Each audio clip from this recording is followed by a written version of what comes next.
Chapter 2.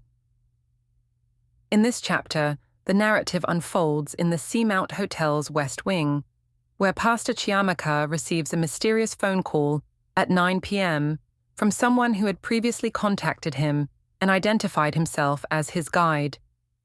The caller checks in to see how things are progressing, and Pastor Chiamaka, initially occupied with enjoying toffees, reassures him that everything is fine. The conversation shifts to the contents of a briefcase that Pastor Chiamaka had examined earlier.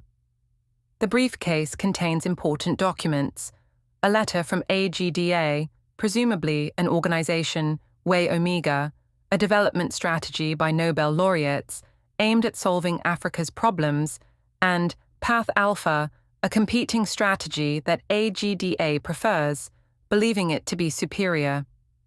The caller instructs Pastor Chiamaka to familiarize himself with both documents and ignore the other less significant items in the briefcase, emphasizing the importance of the mobile phone he's currently using, which the caller claims is secure.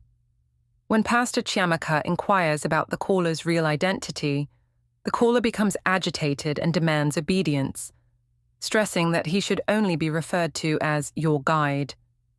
The caller refuses to reveal his real name or face, citing the delicate stage of their mission.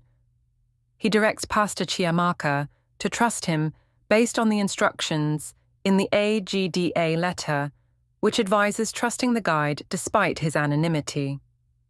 As the conversation continues, tension builds when the caller reveals that he saw Pastor Chiamaka in the bar of the Seamount Hotel an hour earlier, drinking a Pepsi.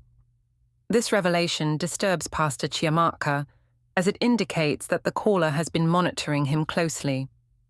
The caller reprimands him for being in the bar, even though Pastor Chiamaka insists he was only drinking a soft drink.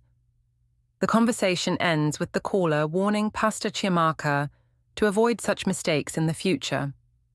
At 11 p.m., similar calls are made to other individuals in different wings of the Seamount Hotel. Comrade Malusi in the South Wing, Professor Kimani in the East Wing, and Engineer Tahir in the North Wing, suggesting that multiple people are involved in this mysterious and possibly coordinated mission.